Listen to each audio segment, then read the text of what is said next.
Bonjour chers amis, chers oblats, que la paix du Christ soit avec vous en ce jour. Nous nous retrouvons aujourd'hui pour un temps de recueillement et de formation spirituelle dans la tradition millénaire de la prière chrétienne. Je vous invite à vous installer confortablement, à respirer calmement et à vous disposer à accueillir ensemble l'enseignement de saint Ignace de Loyola sur la prière et la méditation. Dans le silence de nos cœurs, nous allons découvrir ensemble comment prier à l'école de saint Ignace. Cet homme extraordinaire du XVIe siècle, fondateur de la Compagnie de Jésus, nous a légué un trésor spirituel d'une richesse incomparable, les exercices spirituels. Sa manière de prier, sa façon d'aborder la parole de Dieu, continue aujourd'hui encore de nourrir des milliers d'âmes en quête de Dieu. Laissons résonner en nous cette parole fondamentale de saint Ignace. Ce n'est pas d'en savoir beaucoup qui rassasie et satisfait l'âme, mais de sentir et de goûter les choses intérieurement. Ces mots nous orientent déjà vers l'essentiel de la prière ignatienne. Il ne s'agit pas d'accumuler des connaissances sur Dieu, mais de le rencontrer, de le goûter, de faire l'expérience de sa présence aimante dans notre vie. Dans notre tradition bénédictine, nous connaissons bien la Lectio Divina, cette lecture priante et méditative de l'Écriture sainte. L'approche ignatienne vient enrichir cette pratique ancestrale en nous proposant une méthode précise, une pédagogie spirituelle qui engage tout notre être dans la rencontre avec le Dieu vivant. Qu'est-ce donc que la méditation à la manière ignatienne ? Saint Ignace nous propose de comprendre la méditation comme une réflexion amoureuse sur la vérité révélée. Remarquez bien cette expression, réflexion amoureuse. Il ne s'agit pas d'une analyse froide ou d'une étude intellectuelle, mais d'une démarche du cœur qui s'ouvre avec tendresse à la parole de Dieu. Cette méditation implique un engagement total de notre être. Saint Ignace parle de prier avec les trois facultés, notre mémoire, notre intelligence et notre volonté. Chacune de ces facultés a son rôle à jouer dans cette danse spirituelle avec la parole divine. Permettez-moi de vous donner un exemple concret. Un homme nommé Marc a médité sur le passage du bon pasteur dans l'évangile de Saint Jean. Écoutez son témoignage. « J'ai laissé ces belles paroles nager dans mon cœur, d'avant en arrière. Les mots de l'Écriture me semblaient vivants, ils touchaient presque directement mon cœur. J'avais le sentiment profond que le bon pasteur apaisait mes craintes et me guidait. Voilà l'objectif de la méditation ignatienne, non pas accumuler des connaissances sur Dieu, mais faire l'expérience personnelle et transformante de sa présence aimante à travers sa parole. Marc a vécu ce que saint Ignace appelle une réflexion sans hâte, heureuse et pleine de foi sur les mots de l'Écriture. Entrons maintenant dans le cœur de la méthode ignatienne. Comment s'articulent ces trois facultés dans notre prière ? D'abord, la mémoire. Dans le contexte ignatien, la mémoire n'est pas simplement notre capacité de retenir des informations. C'est plutôt la faculté par laquelle nous rendons présentes à notre conscience les vérités de foi. C'est l'acte d'évoquer, de rappeler à notre esprit et à notre cœur une parole, une promesse, une vérité révélée. Rappeler des passages de l'Écriture à notre esprit n'est pas un simple exercice mnémotechnique, mais une manière de raviver la présence divine dans notre vie. Concrètement, lorsque nous lisons un passage de l'Écriture, nous laissons certaines paroles résonner en nous. Nous les gardons présentes à la conscience avec attention et affection. La question qui peut nous guider est « Qu'est-ce que cette parole évoque en moi ?» Nous accueillons ce qui monte spontanément, des souvenirs, des expériences passées, des échos avec notre vie présente. Ensuite vient l'intelligence, l'entendement. Nous engageons notre intelligence non pour une analyse froide, mais pour une compréhension personnelle de ce que Dieu nous dit aujourd'hui. Il s'agit de réfléchir avec affection à la signification de la parole évoquée, de chercher à comprendre ce qu'elle veut dire pour moi aujourd'hui, dans ma situation concrète. Cette réflexion n'est pas une analyse académique froide, mais une méditation tendre qui cherche à saisir le sens personnel de la parole divine. La question qui nous guide ici est: qu'est-ce que je comprends de cette parole? En quoi cela me parle-t-il aujourd'hui, personnellement? Ce questionnement n'est pas une simple curiosité intellectuelle, mais un chemin vers une relation plus profonde avec le Christ. Cette réflexion doit rester enracinée dans l'affection et ne pas devenir une spéculation intellectuelle détachée. L'objectif n'est pas de produire une exégèse savante, mais de laisser la vérité toucher notre cœur.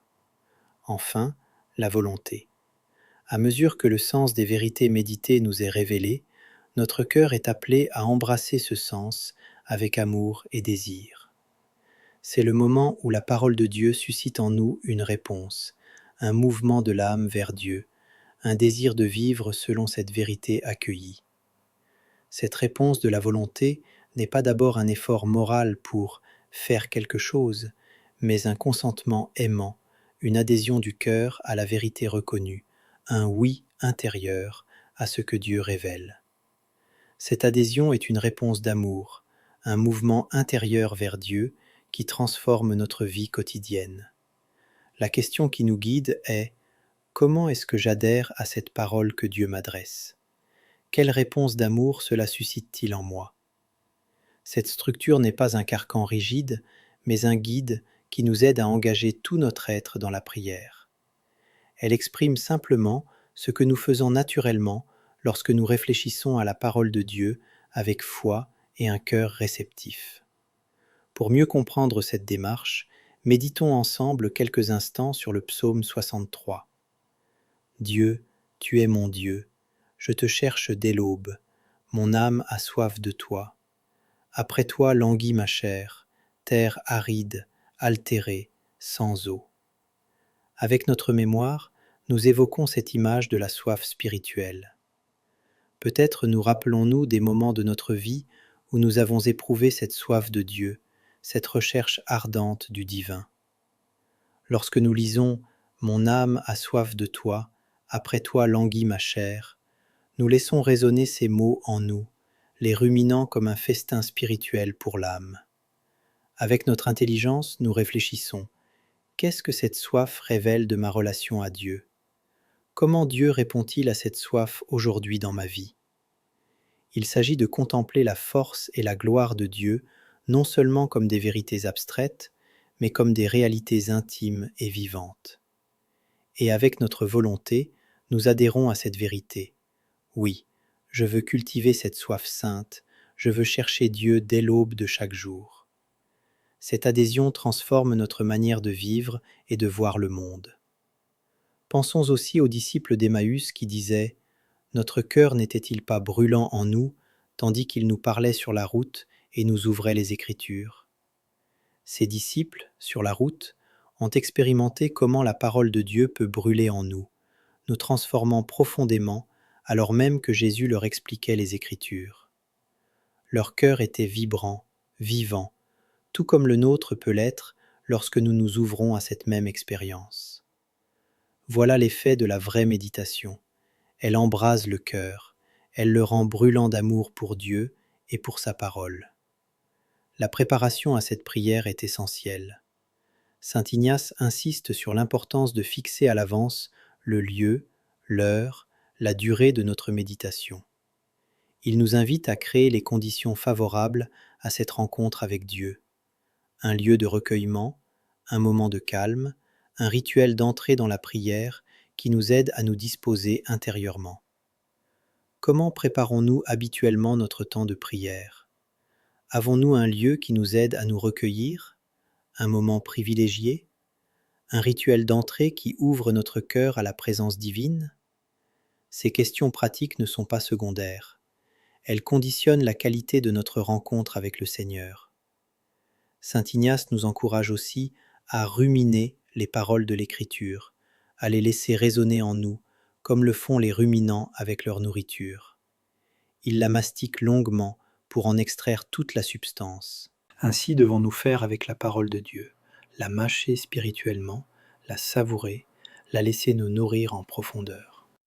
Quand nous lisons un texte biblique pour prier, prenons-nous le temps de ruminer les paroles? Ou avons-nous tendance à lire trop vite, à survoler les mots sans les laisser pénétrer notre cœur?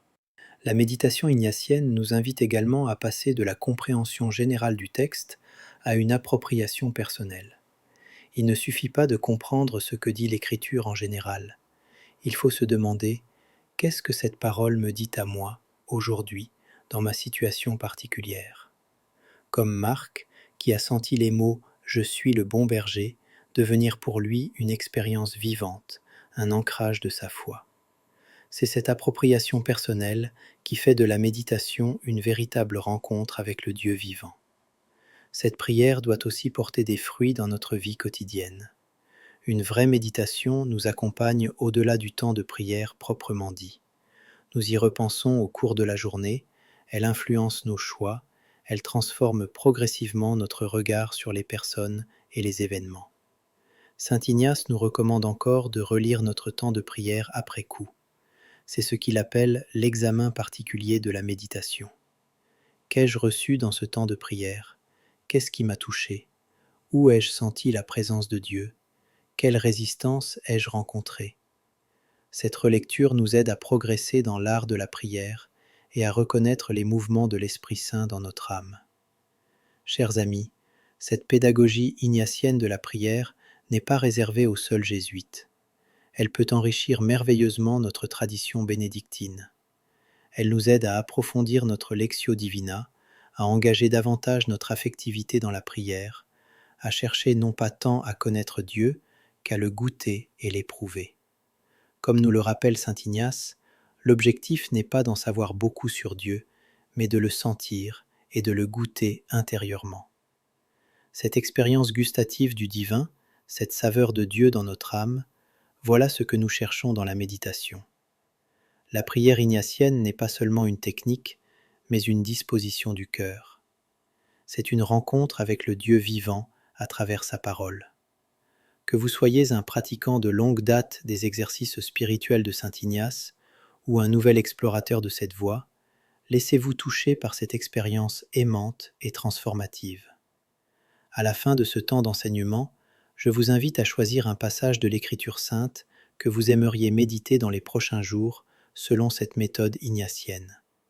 Peut-être un psaume qui vous a toujours touché, peut-être une parole de Jésus qui résonne en vous, peut-être un épisode de l'Évangile qui vous attire.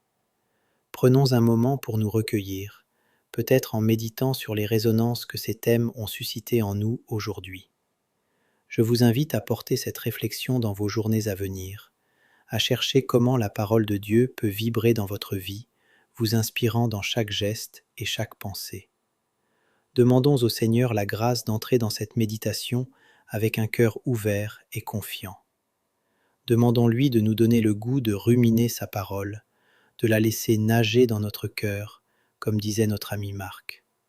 Demandons-lui surtout de nous faire éprouver sa présence aimante à travers les mots de l'Écriture. Que l'Esprit Saint, ce grand maître intérieur, nous enseigne à prier comme Jésus lui-même nous l'a enseigné.